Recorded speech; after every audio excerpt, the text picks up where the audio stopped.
What is an extremely dark, creepy true story that most people don't know about? Story might be slightly off due to memory. There's a lake on the way to Disney World. Signs weren't clear and many families would accidentally drive into the lake, coincidentally with no one around. Eventually, someone caught a car going into the lake and called police. What came out of it was many missing people reports being solved. There's now a clear reflective sign where the mishaps would happen. I think a half dozen, give or take, died due to the lake. If I'm right, it's near Celebration. My mom always tells me this story. She was dating this guy who seemed really well off. He always got her jewelry as gifts and would always take her out. She says she basically treated her like a princess and was always very nice. She said she always got a weird feeling from him, but wanted to give him the benefit of the doubt since he was so nice and treated her well. The weird feeling never went away, so she broke up with him. 2 months later she sees his picture on the news for murdering his mom and sister.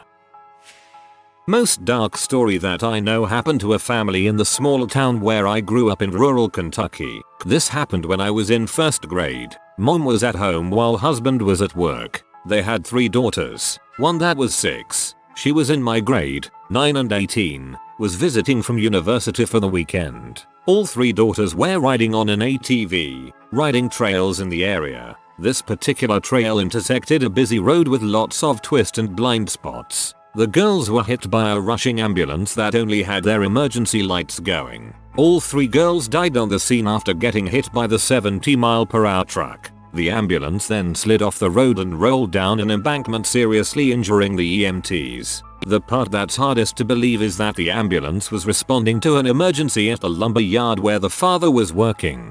He had a heart attack while on the job and died before help finally arrived. This was in the late 90s. The mother committed suicide a couple years ago. I can't even begin to fathom her pain and suffering that she endured for years.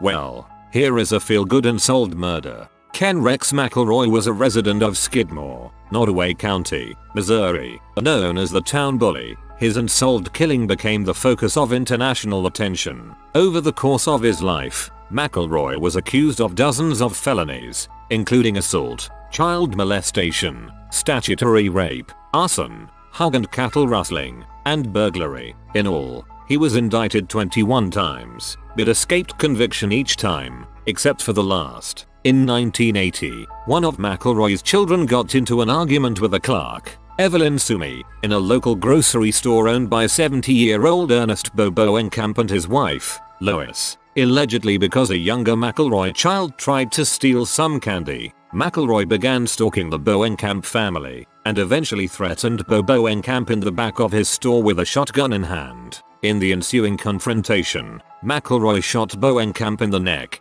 Bowenkamp survived, and McElroy was arrested and charged with attempted murder. McElroy was convicted at trial of assault, but freed on bail pending his appeal. Immediately after being released at a post-trial hearing, McElroy went to the D&G Tavern, a local bar, with an M1 Garand rifle, and made graphic threats about what he would do to Mr. Bowenkamp. This led to several patrons deciding to see what they could legally do to prevent McElroy from harming anyone else. Nottoway County Sheriff Dan Estes suggested they form a neighborhood watch. On the morning of the 10th of July, 1981, after his appeal hearing was again delayed, townspeople met at the Legion Hall in the center of town with Sheriff Estes to discuss how to protect themselves. During the meeting, McElroy arrived at the D&G Tavern with Trina. As he sat drinking at the bar, word got back to the men at the Legion Hall that he was in town. After instructing the assembled group not to get in a direct confrontation with McElroy,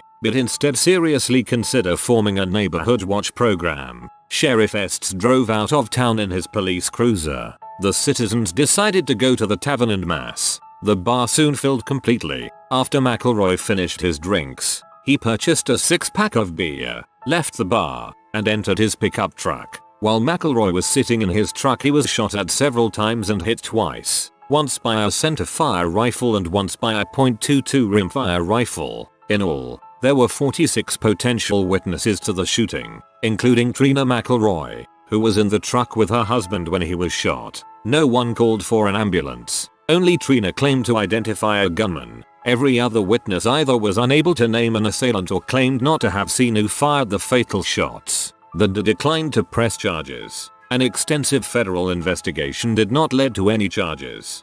Sheriff: well, don't go and do anything like shoot him or lynch him or run him over or tie him up and put him in a pen full of hungry pigs. Just, maybe, form a neighborhood watch or something. Winks. Townspeople: blank stares. Sheriff: okay, I'm hungry. Gonna drive about 25 miles away for some lunch. Just don't take matters into your own hands or anything.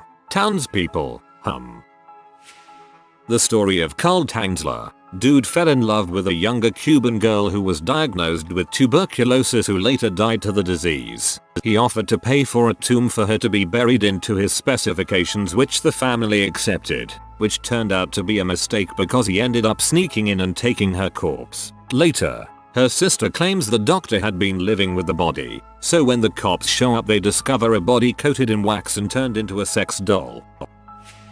One night, at 4 AM on a school night in high school, we were awoken by a SWAT team trying to break our door down with a battering ram. I get into the hallway and look down at the front door, and my dad opens the door and I see bright LEDs on a riot shield, and we all have to come out of our house with our hands up. They searched the house, gathered all electronics, eventually found child pee on my brother's computer. My parents, my sister and I were in the basement while I heard the handcuffs click. A similar, though less intense, event happened to a friend. They were about 5 minutes ready to leave for a surgery and swarms of police come in and search the house without telling them what is going on. Turns out dad had a lot of stored child pee. I imagine it's really difficult to love someone and then find out they purposefully did something very wrong. Hope your family is doing well. The name of the actual victim escapes me, but a woman was murdered and the criminal would call the victim's mother years later and ask her, "Can I speak to your daughter?" as some form of psychological torture. It was like in the 60s or something like that, so he knew it was nearly impossible for his calls to be traced. That story always infuriates me. Lebensborn is a surprisingly not very well known part of World War II. It was a breeding program to get more Aryan people. Some volunteered, but they would also kidnap especially Aryan-looking people in Scandinavia and Germany and force them to have sex. Then the children would be brought up at a SS institution, away from their biological parents. A place where I spent a large part of my childhood was revealed to be a Lebensborn location only 10 years ago. That's 60 years after the end of the war. People really avoid talking about such subjects even more than about the Holocaust. Honestly, one of the scariest missing child cases is the disappearance of Johnny Gorsh. In September sometime during the 1980s, a newspaper delivery boy named Johnny Gorsh goes missing while delivering early morning papers. His parents get a call a few hours later from neighbors complaining they didn't get their papers. So the father goes out looking and the boy is gone. There's so much more that it just becomes more and more disturbing as time goes on. Witnesses were able to piece together a picture. One of the delivery boys saw a tall man come out from between two houses and follow Johnny as he walked. Another boy said that a passing car stopped so a guy could ask the boys for directions. But when they tried to get a neighbor to help, the car sped off. Johnny supposedly told the other paper boy he was scared by this and was going to head home. An alleged incident was described by his mother in which a car stopped. The driver took out a camera to take a picture of Johnny walking home from school and drove off. Johnny was said to have certain scars and to stutter when he was upset. These details weren't reported on the news, but a man later came forward, claiming the boy was in the custody of a trafficking ring. He named these details without having any prior knowledge of the boy. He also mentioned that Johnny had allegedly mentioned his mother's favorite hobbies. Again, it wasn't put on the news. Police didn't take all of it seriously due to a lack of evidence. Years later, his mother received photographs on her front porch. A boy who looked a lot like Johnny was bound and gagged on a bed. She believed it was him, even though others don't think so. His mother says that her missing son visited her one night as an adult. He supposedly looked very different and told her that he was abducted into a trafficking ring. Supposedly he said he had to leave because he was in fear of his life, and that encounter was supposedly 20 years ago. I remember a case from, going off memory here, North Carolina, where a woman in therapy recovered the memory of seeing her father's face in a privy. Her father had abandoned the family when she was like 5 or 6, and she and her sibs were raised by their mom. I think the woman was in her 40s or more, so it had been a long time, but a few more memories drifted up, like finding her mom in the kitchen mopping up a lot of blood. She confronted her mother, who denied it all, but was convincing enough that the local sheriff ordered the old privy site to be dug up. Turns out dad hadn't run off. He was in there, in pieces. The elderly mother committed suicide the next day. The Somerton Man freaks me up. Dude died. They don't really know why. Don't know who he was, where he came from, why he was on the beach where he died.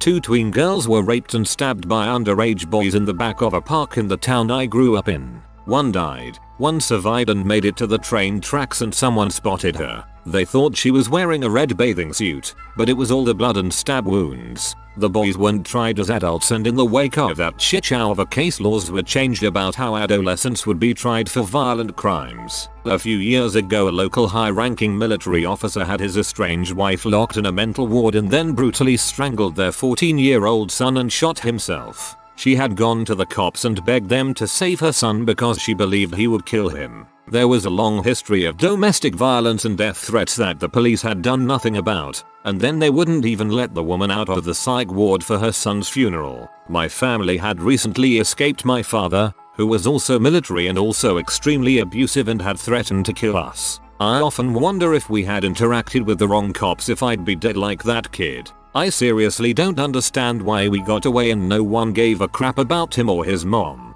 I mean, no one really gave a crap about us either, but at least we were believed when we gave statements. That's awful. I'm sorry you had to go through that, but I'm glad you're safe. This one is a creepy situation that doesn't involve any creepy people. About an hour north of the southern tip of Texas, there's a bridge out to South Padre Island, a beach community that's a bit of a spring break destination. One night, a large ship crashed into a pylon on the bridge, causing a massive concrete section to collapse into the sea. One by one, about 20 cars driving over the bridge suddenly fell 100 feet into the ocean before someone finally managed to stop. Since then they have put up a sign warning cars to stop if the lights are blinking. Every time I drive over that bridge, I imagine the taillights in front of me suddenly disappearing, and wonder how many seconds I would have to stop. Geez, I just looked this up. I guess nobody except locals heard about it because this occurred a few days after the 11th of September. One section of bridge out, cars just driving off. Apparently it's possible to survive an 85-foot drop into the ocean in a vehicle, as 3 people did. The story about the guy, John Jones, that died upside down after 28 hours in the Nutty Putty Cave has haunted me since I learned about it.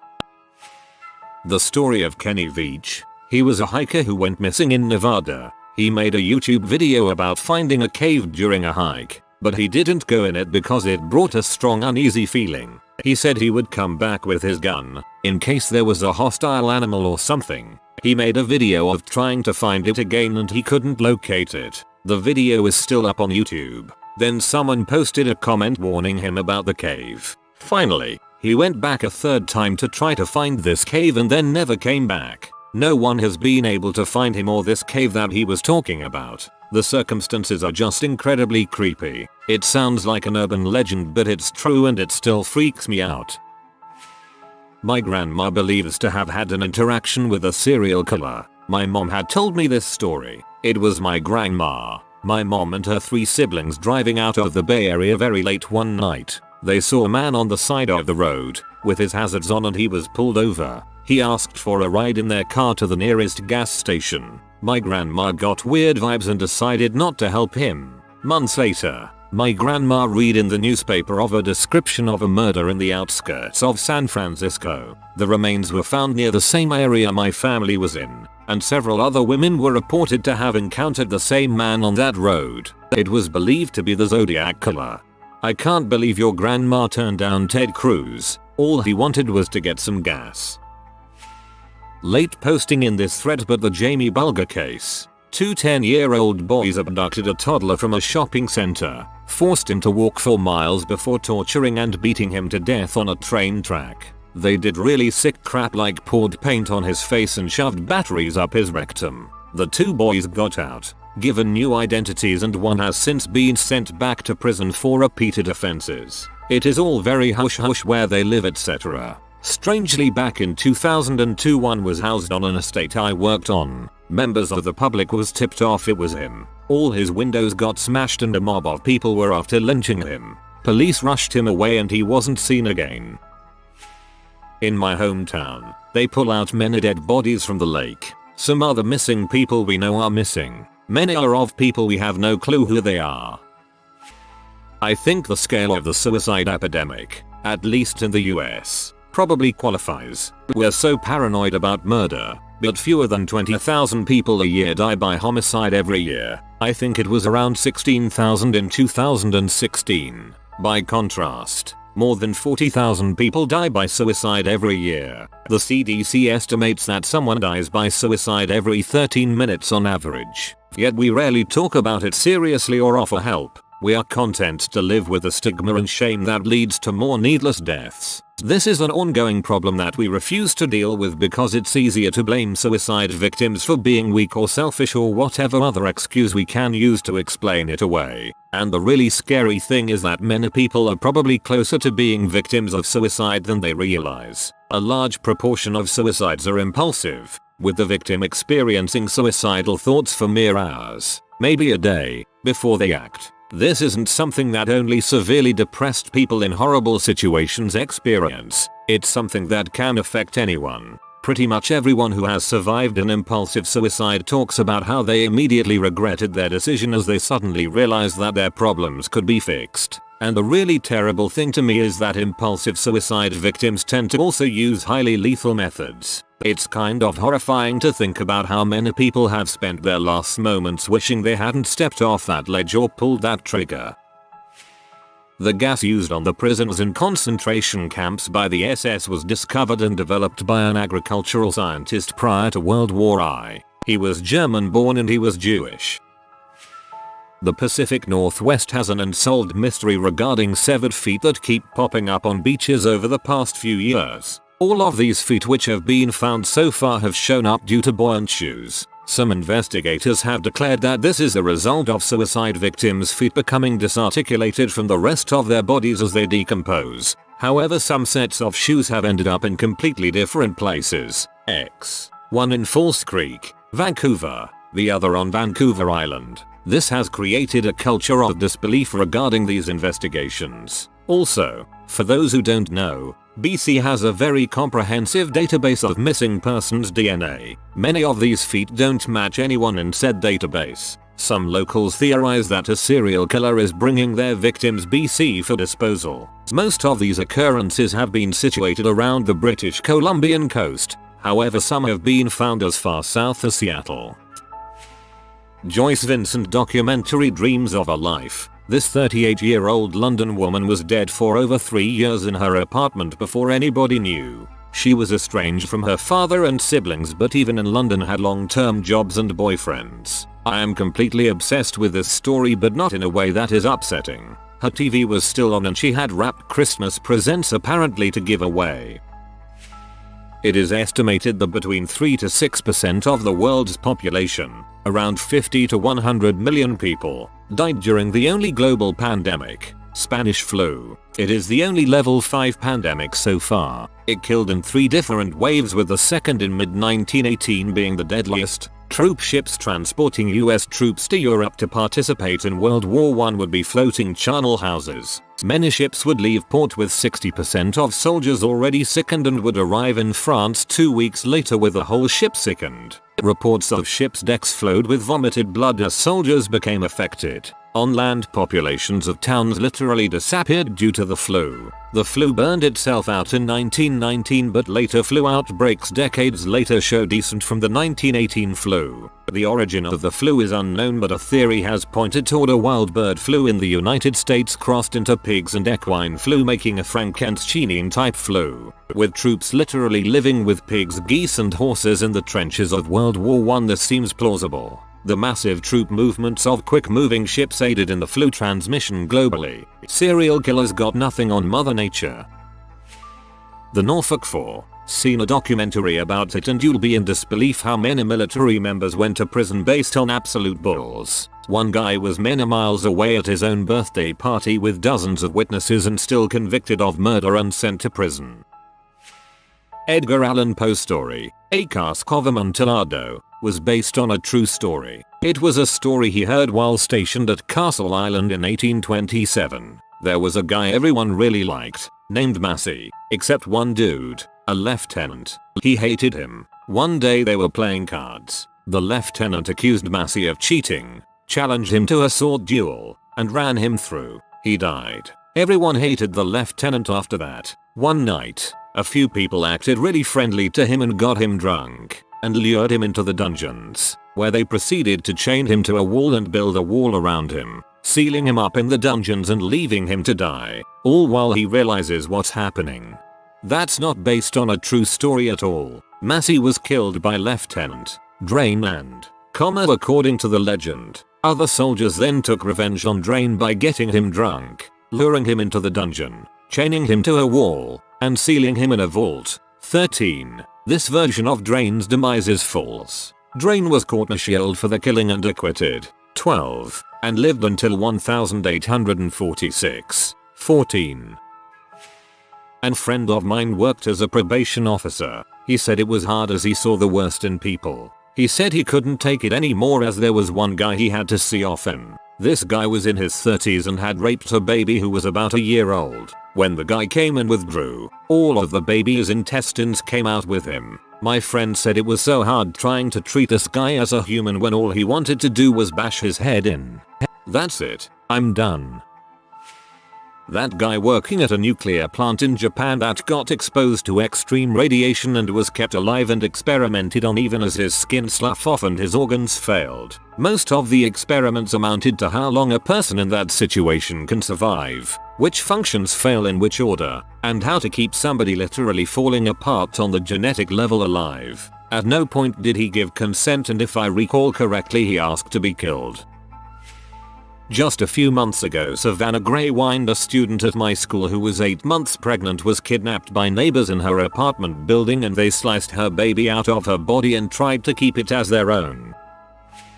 I always forget this one, but I promise it is 100% true. My brother almost became a victim of the Vancouver serial killer, Clifford Elson. I'll try and tell it as best I can, since it comes secondhand. According to my mother, she and my brother used to live in the same apartment building as him. He lived, I think, around the corner. When my brother was little, he would sleep with the window open. One night, my mom came to check on him and then closed the window. When she looked outside, she saw a shadowy figure nearby. This unnerved her, but she apparently just ignored it. The next day, Clifford approached my mom and apologized because, as he claimed, he had been twirling his keys on his balcony and they flew off his finger. Allegedly they had landed near my brother's window. Of course this would be impossible because the keys would have had to make an arc around the building. The creepiest part of the story is that shortly after that encounter, one of the neighbor girls went missing and was apparently one of his victims. The Tarasoff case. The reason duty to report is a thing. A guy named Prasenjit Poddar started dating Tatiana Tarasoff while they were both at UC Berkeley. He had been seeing a psychotherapist for some time and experienced symptoms of severe paranoid schizophrenia. Poddar heavily misinterpreted the way Tarasoff felt about him and suffered an acute break after Tarasoff told him she wanted to see other men. His psychologist Dr. Moore would ask UC Berkeley security to obtain Poddar after he told Dr. Moore that he had a plan to murder Tarasoff. Security located Poddar prior to the murder but without proper knowledge of why they were asked about him, deemed he was mentally sound. He then murdered Tarasoff after admitting to stalking her, a plan he gave in detail to Dr. Moore multiple times during session. Moore never warned Tarasoff, the police, or Tarasoff's family. I'm in school to be a psychiatrist and I can't imagine not telling anyone or being confused on if I should tell someone about a patient threat with intent for homicide. I know it happened in 1969 but it still scares me. Poddar was sent back to India. I think Moore lost his license but I'm not too sure. Two girls were murdered in Delphi, Indiana last summer I believe, and they found no suspects so far. The only clues are a recording of a man saying down the hill and one of the girls taking a picture of a man before they were killed. The suspect is still at large with no trace. I do brickwork and roofing. About a year ago I was working in a rough neighborhood in the Chicago South Side. I'm on the roof of an apartment when I see a lady get her throat slit and her purse stolen. I called the cops, but the lady ran away from the paramedics until she collapsed and died. Not sure if it's been said, but basically there was a mining operation in West Virginia for rerouting a river through a mountain. The mountain happened to be full of silicon and the dust tore the miners' lungs to shreds and they threw them into a mass grave and hired more workers. It's been several years since I last even thought about this, so some details may be off, but the main point: miners died and they replaced them like assets. Seems to be common story here on WV, considering the recent Upper Big Branch mine explosion that was only 7ish years ago I believe. If you are new to the channel, you can subscribe. I publish new videos every day. Until then, check another video.